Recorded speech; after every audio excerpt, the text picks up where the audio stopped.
Good morning, everyone. My name is Rita Salama. I serve on the worship team, and I am your celebrant for this morning's service. We are Unitarian Universalists, a liberal religion. Although we are non-creedal, we do share values with all the other congregations in our association. These values are justice, equity, transformation, pluralism, interdependence, and generosity, all centered in love.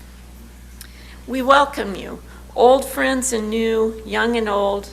You are welcome here exactly as you are, no matter what pronouns you use, no matter if you are woke or walking in your sleep, no matter what kind of body you move through the world in, no matter how many dollars are in your bank account, no matter when your people first arrived here or if they were always on this land, you are welcome. If you are visiting, you are especially welcome. And there are people on Zoom who are also with us, so let's turn towards the back and greet everybody on Zoom.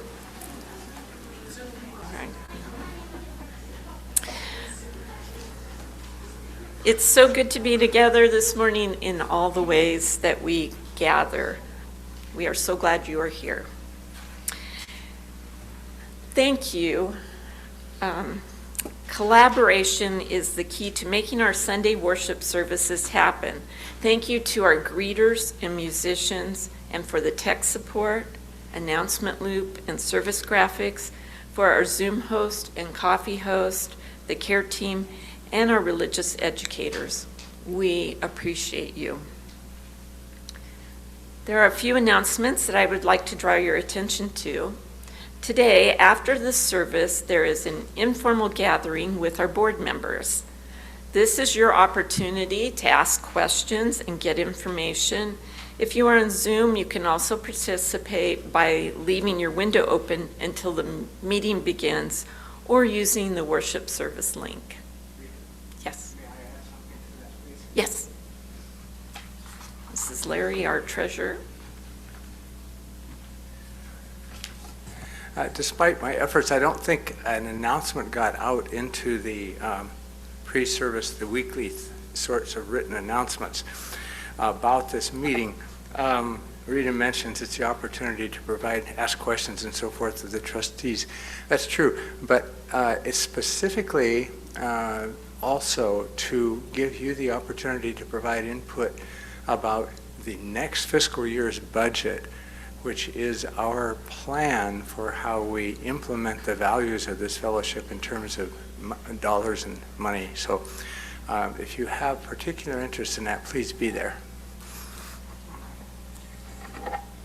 Thank you, Larry. And thanks for all the work you do for us.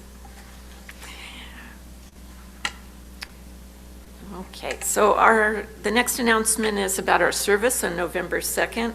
It will be a Dia de los Muertos fiesta, honoring our loved ones who have died.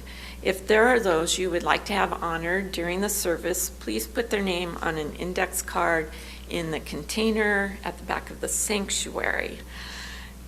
You can do that anytime in the next 3 weeks. And there are directions on the container. You may bring a picture of your loved ones to church on the day of the fiesta, and we will place it on the ofrenda before the service. The ofrenda is an altar. And now a word from our auction team. Come on, my jewels, come join me.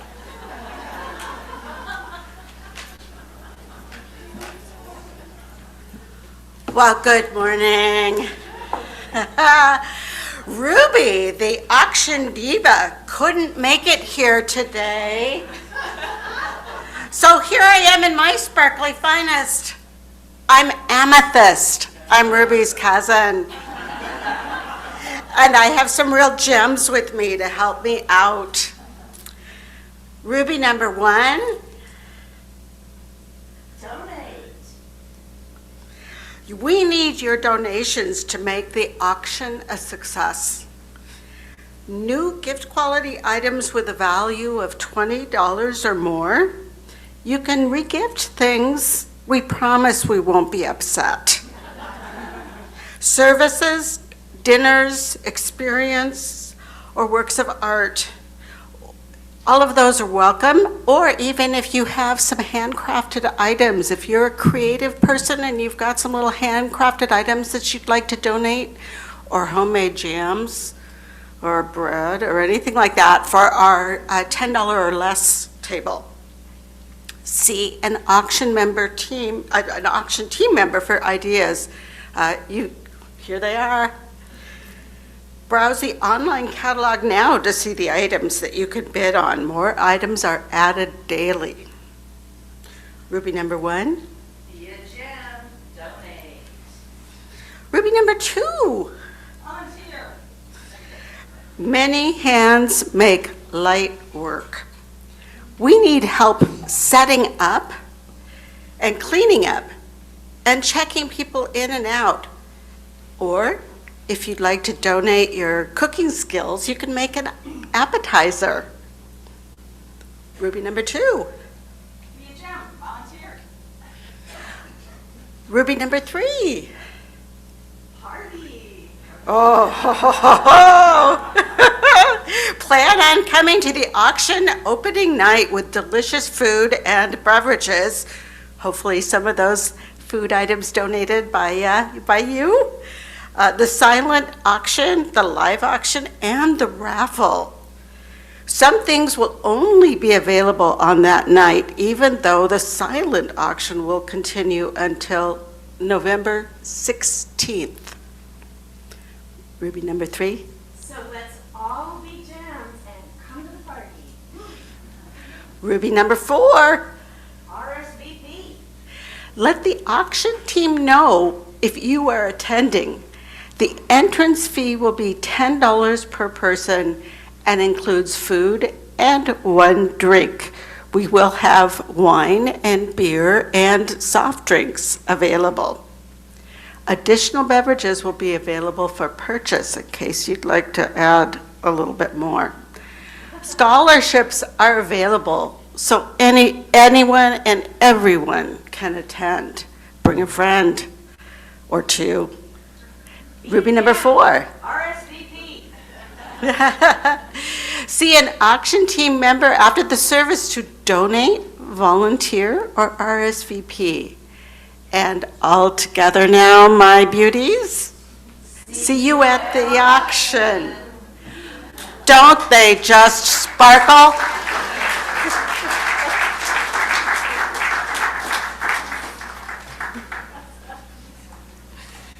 Great job, guys.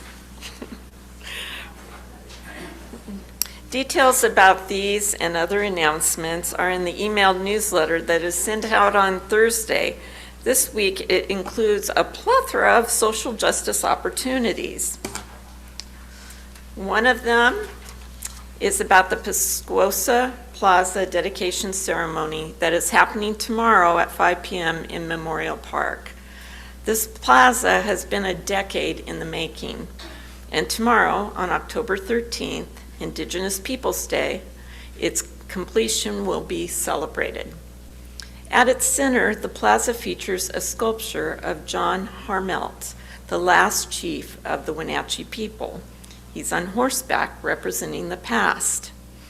The plaza also features a second contemporary sculpture representing the tribe's future, because the Pascuosa still live here and they still practice their cultural traditions. Although they don't own their homeland, which was taken from them by the U.S. government and white colonists. Treaties protecting their rights were also broken. But CUUF stands with our Native American friends as they seek to have their rights recognized and restored.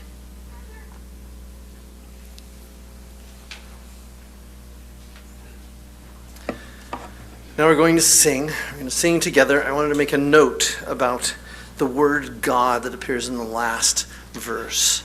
In traditional religions, often the word God, you assume you know what that means. Everybody assumes they know the same thing, believe the same thing. In Unitarian Universalist Church, we use that word, but it can mean many different things. We understand that. It should be not limited by conventional theology. It is meant as a universalist corrective to the privileged place that tends to be claimed by many Christians in this country now, and instead evokes that which transcends all barriers, that transcends all limits, and does so in a way that brings us into deeper community. So just wanted to highlight that one word in the last verse. Please rise to sing and join with our leaders. The spirit of worship, to call you into worship together is to say, I put my faith in you all. I put my faith in every one of you who woke up this morning with a weight of loss, manifesting as numbness or anger or fear or alienating, aching pain. I put my faith in you. I put my trust and my hope in each of you who woke this morning with a joy, opening your heart to the wondrous beauty and the loving possibility of true peace and connection with the people nearest to you and far away, empowering equity and care in this world. I put my faith in each of you who are here with curiosity, who are here with questions, impelling you on the shared journey of ever-growing faith and faithful work. Respond to doubt and uncertainty as a door to adventure and exploration. I put my faith in you as I call you to worship, and I pray you will put your faith in me, for we need one another now. We will not make it alone. So let us worship together.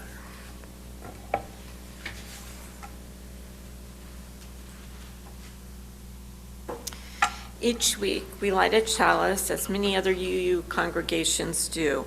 It's a symbol of our Unitarian Universalist faith. Please join me in saying the chalice lighting words that are on the screen.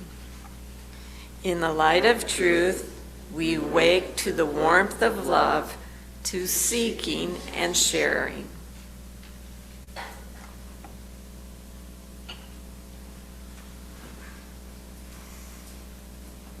Now we have what we call time for all ages. And we have many younger people here today, which is really exciting, always exciting. The story is from one of my favorite authors and artists, who is Mr. MacDonald. And he wrote a book about a woman named Jane Goodall, based on his conversations with her. It's called Me, Jane.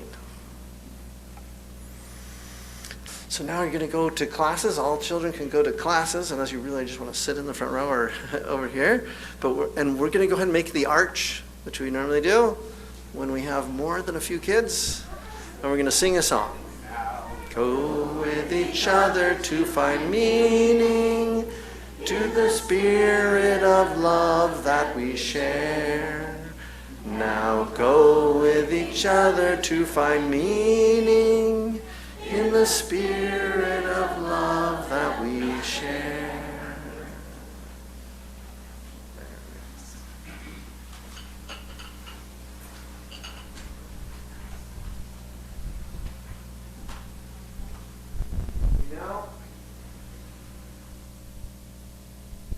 We now engage in caring ministry of this congregation. We have a chance to share events of deep personal significance to us as individuals. It's not time for announcements, not time for statements about politics and social events, but things of great joy or great sorrow in our lives.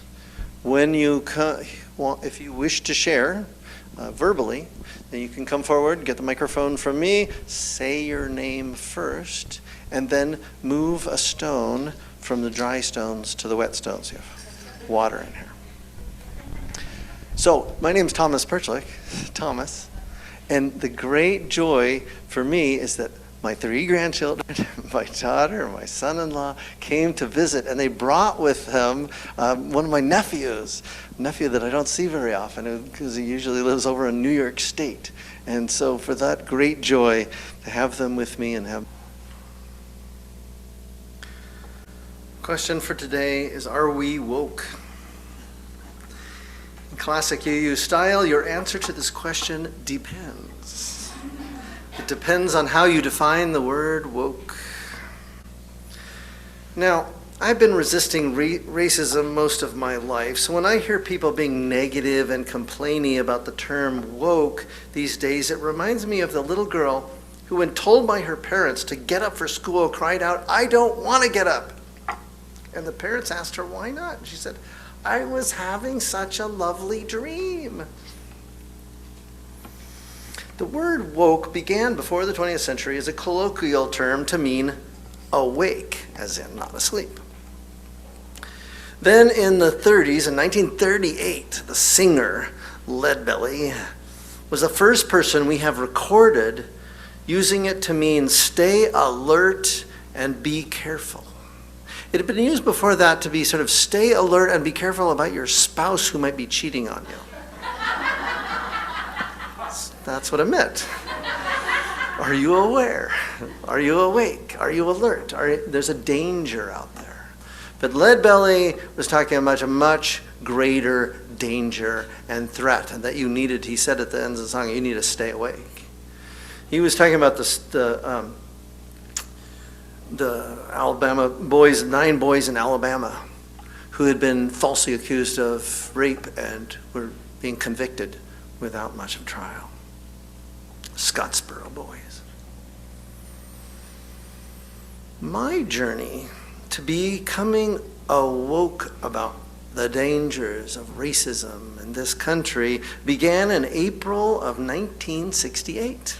I was a little kid then.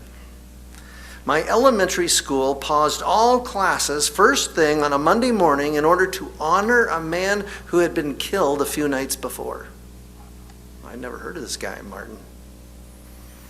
But my parents approved this and affirmed how important Martin Luther King was.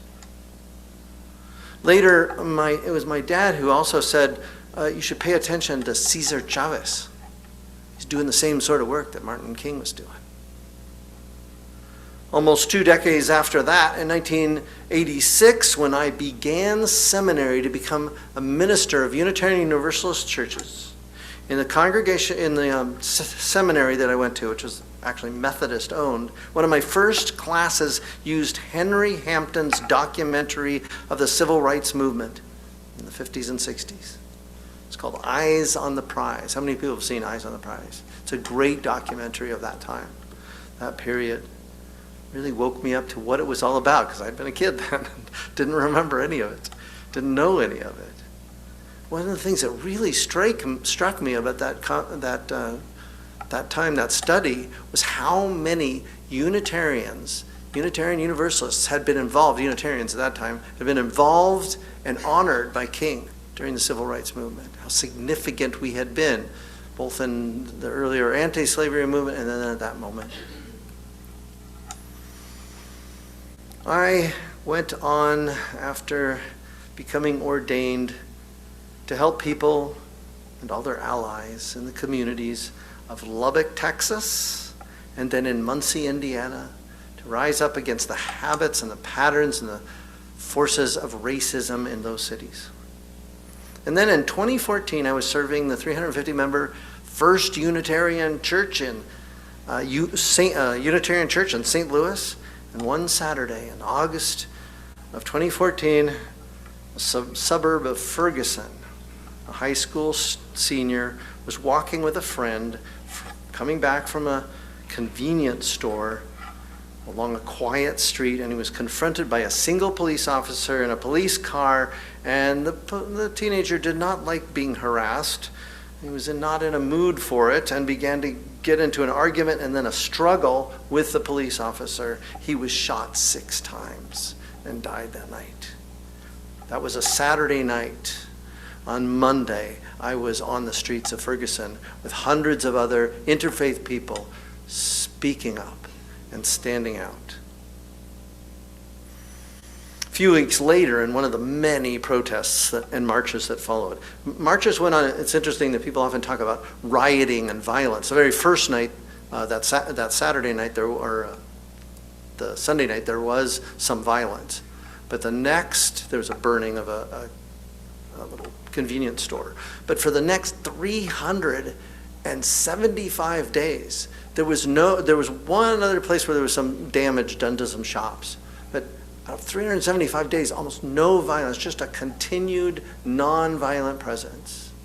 One of those was the Unitarian Universalist Church. We went down into the south part of the city and stood on a street corner in front of a Target just to be a voice, just to point out that it was not just one person who died. Within 2 weeks of Michael Brown being shot, there was a man named Kajami Powell. He was suffering with mental illness.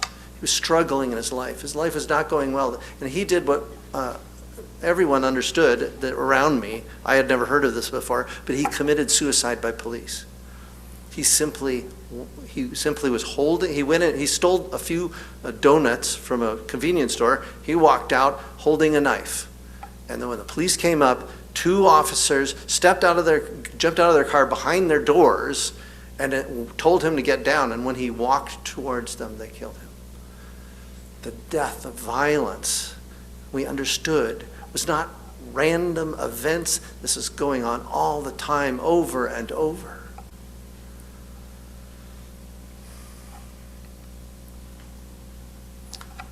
One of the women in one of those protests within the first 2 weeks, it was somewhere in the second week, as she needed to leave the protest, she was leaving a little early.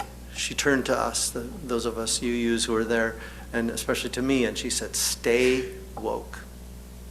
And I understood immediately. She was telling me, don't forget, don't drift back like we heard that many people in Germany had wanted to do. Don't forget, pay attention, stay awake. She said, "Stay woke." And I talked about the history of that word over the next many weeks and months. The word woke invoked growing recognition of deep-rooted injustices and an urgent passion for creating more beautiful, equitable, inclusive community. It had a deeply spiritual quality for me, invoking the images of waking up to God's power and presence, or waking up to the power of the Dharma and the Tao in people's lives. Then protesters began to popularize the phrase online through the hashtag Stay Woke, as through street signs and related merchandise. It seemed all really positive, really powerful, bringing everyone together. It, people from many states come and visit St. Louis in October, and it felt as though the whole of the United States was moving to finally confront something that had been around for a long, long time.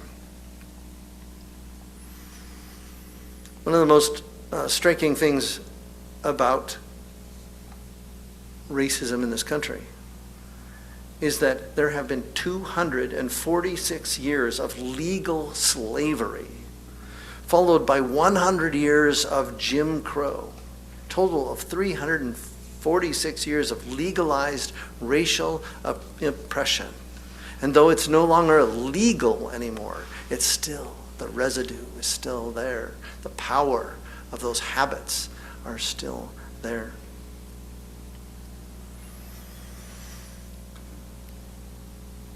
The St. Louis, First Unitarian St. Louis was one of the first congregations to put up a Black Lives Matter sign, a big sign. Now we have a photograph, I think I have a photograph of that congregation holding the sign.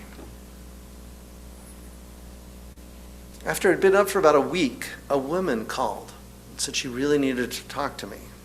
Her husband, it turns out, and her brother were police officers, and she felt that our banner was putting her beloved members of family in danger.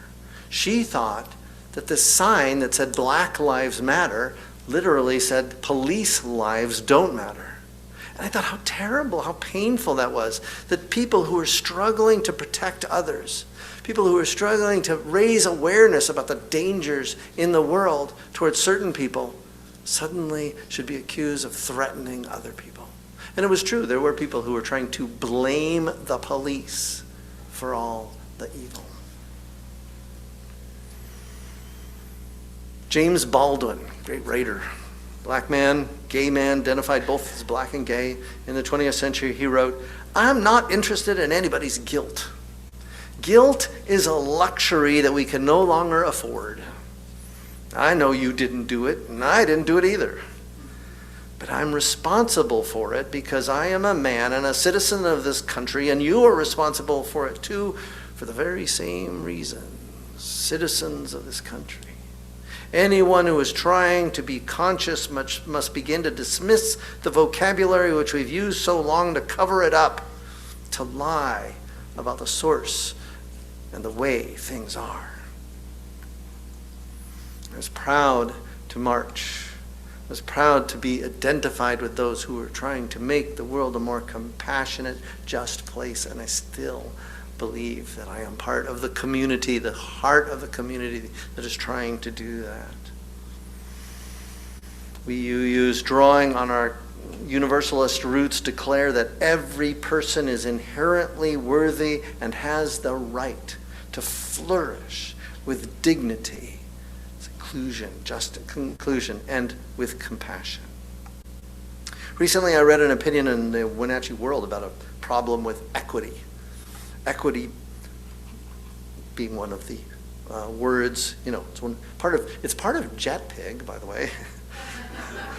Just pointing out, JetPig is the way we summarize for the kids our new value statement. We have the values up there, right?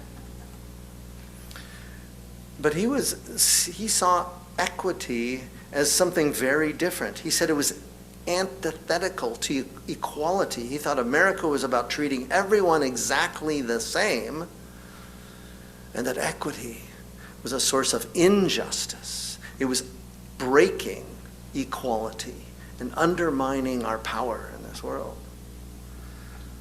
I often find that people who naturally by themselves gravitate towards doctrinal and authoritarian approaches to truth tend to hear anyone else's opinions as a doctrinal authoritarian force being shoved on them.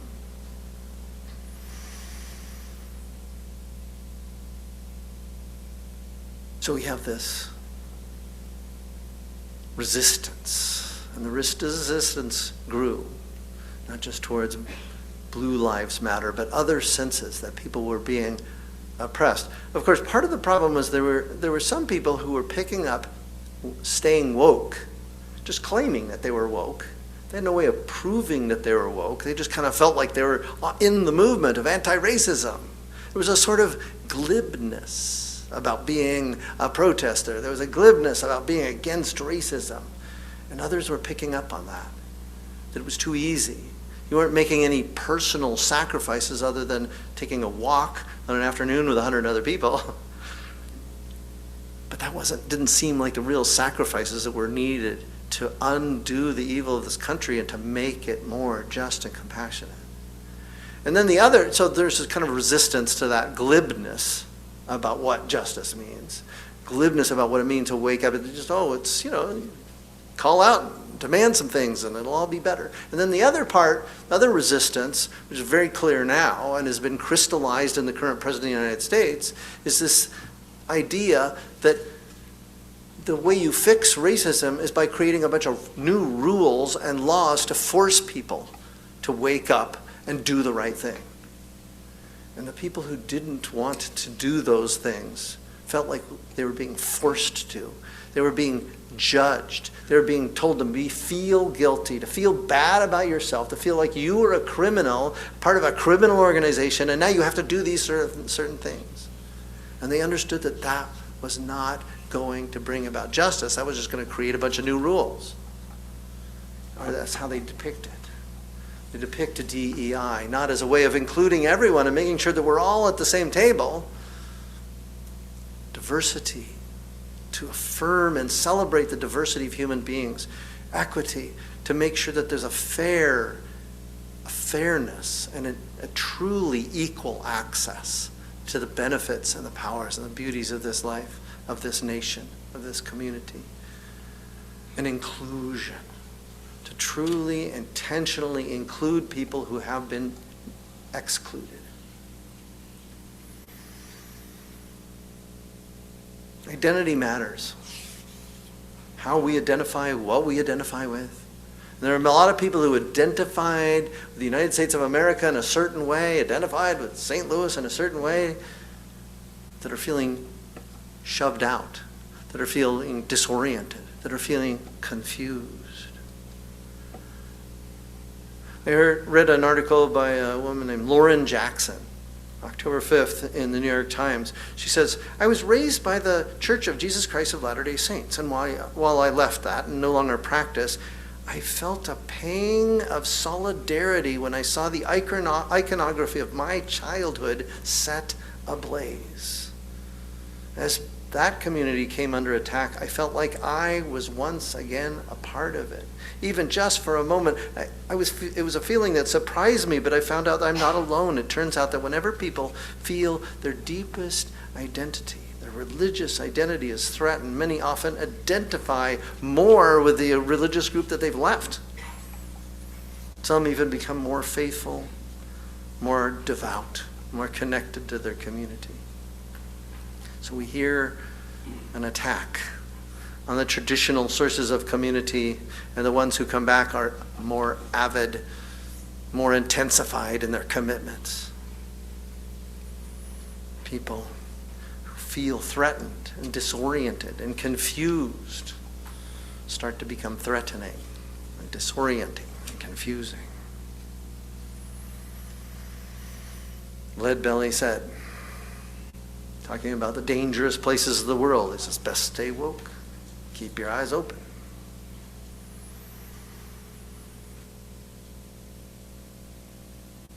Social psychologists talk about identity development. We must pay attention to how we create truly inclusive identity. How do we bring everyone in rather than blaming some people or disempowering some? That's hard work. It does not happen easy. We want to just wake up and be able to do what's needed to make the world a better place right away. To sing and joy and have everyone join in us. But the solution is that we might, when someone attacks things like diversity and equity and inclusion, when someone attacks being woke, when they speak with a mean-spirited hatred about being woke, the important thing is to listen to the underlying concern.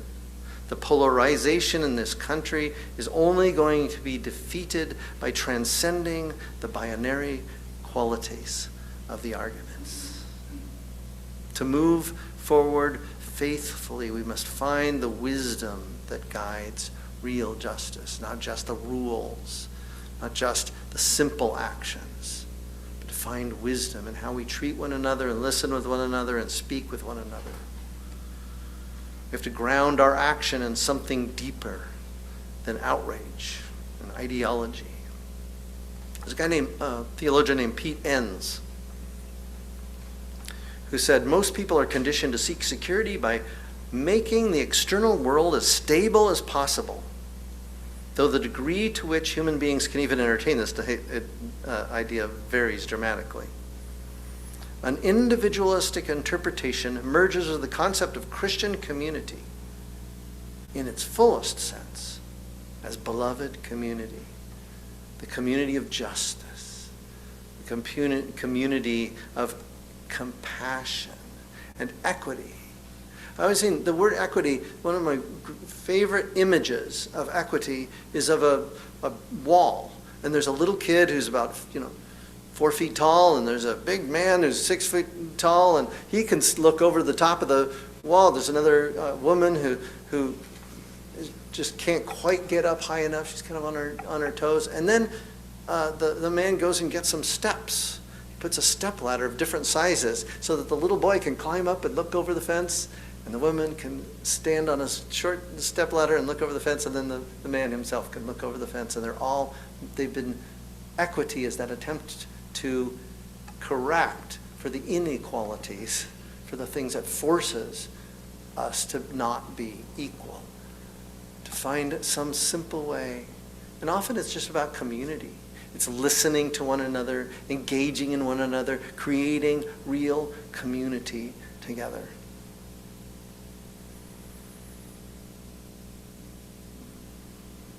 James Baldwin said, "Ask any Mexican, Puerto Rican, black man, poor person, ask the wretched how they fare in the halls of justice, and then you will know.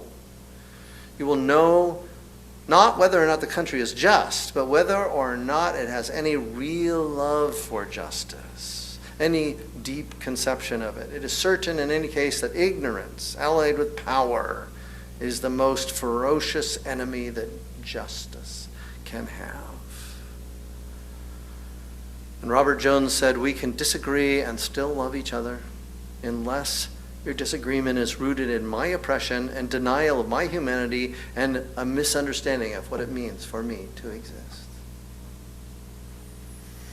I put out this little award here. And between the two blue stones, there's a little blue award. It was given to us by CAFE, Centro Familiar Educación Familiar. Anyways, yo no recuerdo los dos palabras exactos. Pero we have, and I was sad that I didn't go, wasn't able to do that. It's because my wife's illness. I couldn't go out that night when we were given this award. But it's because it's not me that really matters. It's not just the minister that matters. It's all the people. And this is an award for how many of us have literally stepped across a significant cultural, racial, highly charged barrier in this community, who have stepped across that and created friendships and shown love and care and compassion, trying to create the beloved community. We've gone and taught little kids how not only to speak English better, but how to do mathematics, learn history, creating connections across the things that divide us. There is the greatest power. This congregation has always been full of people who are willing to do that, to step across those boundaries that divide us. And it begins with finding in ourselves the source of love and compassion and care. So to invoke that spirit by which we all live and which we inspire one another to live, we are now going to listen to the song. Now, are we going to sing it, or are we going to sing it? We're going to sing, it's a new song, so we're going to, the singers are going to sing through the first verse once, and then we'll start again, and the words will be up on the screen. Right. Thank you.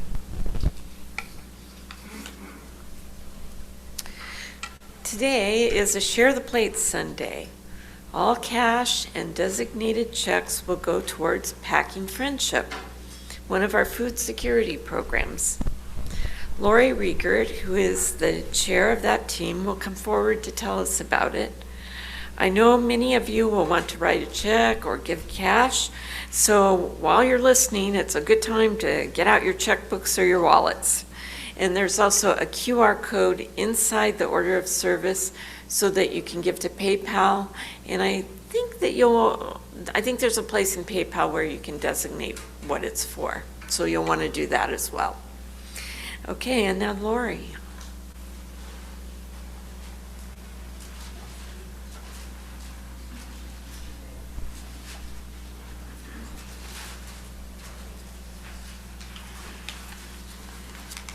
Okay, my name's Lori Riegert, and I'm the coordinator of Packing Friendship. I started just 1 year ago, and Teresa Gelb did it before me. She did it for many, many years. Thank you. So I'm trying to do kind of like what she did. And the purpose of Packing Friendship is it's intended to provide food for children who are at risk of going hungry. It is to bridge the gap between food provided by the school and the students' needs while away from school on weekends and vacations. All the schools in Wenatchee and East Wenatchee are served by local churches and organizations.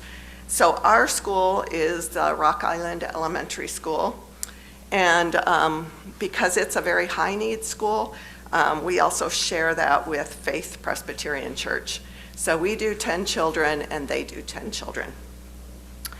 The Chelan Douglas Community Action Council provides funds, some funds for this, and also guidance for us. This year we received, so far we've received $350, and we'll probably get another $350 in the spring. Last year it was $400. I don't know why it went down, but it did. So my goal with the bags is to provide a variety of foods that are low in sugar and salt, whole grains, and protein rich. And this year, I would like to develop a list of foods that we put in, so, name the foods that we put in the bags and get feedback from the kids as to their preferences. I don't always know whether kids are actually eating the foods that we put in there. And so it would be nice to get some feedback from them. So what I do is I pack, Suzanne Sorum and I go to the store, and we generally Winco, Fred Meyer, Plaza Superjet, where we get a 10% discount.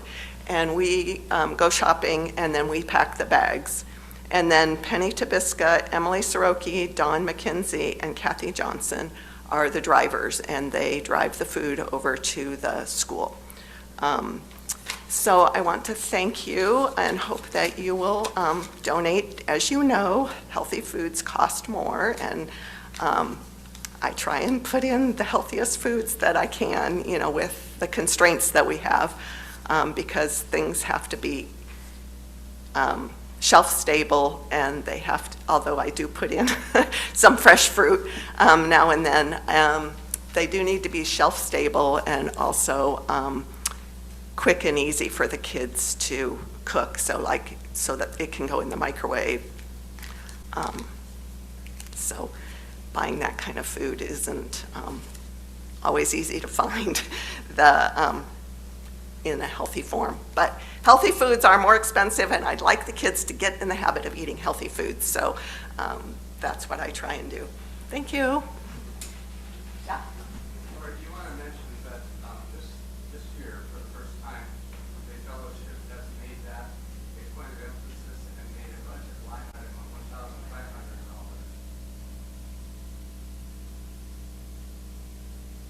Yeah, and this is a sample bag, so like I said, I try and do a variety, but this is sort of a sample of what I would put in there. So it would be 2 breakfasts and 2 lunches, and then a couple of snacks. So, yeah. There, right now. So, yeah, if you're writing a check and wish to support Packing Friendship, please put Packing Friendship or Share the Plate in the memo line. Undesignated checks will be applied to your pledge. They just automatically go to your pledge, so you need to differentiate that. So in service to the greater good and creating beloved community, let us joyfully share our gifts with this congregation and with those who are in need, those children who are in need in our community. We will now collect the offertory. May your gifts support this congregation and the children in need in our community. Thank you.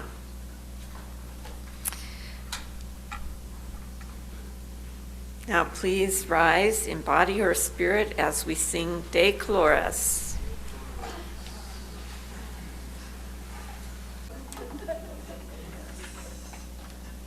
May we wake up not only to the systemic evils and harms in this world, but to the colors of everyone, the beauty of everyone, and the ability that we all have to reach across the divisions and create beloved community. May we go from this place walking in the beloved community. And now please join me as we extinguish the chalice by repeating the words with me that are on the screen.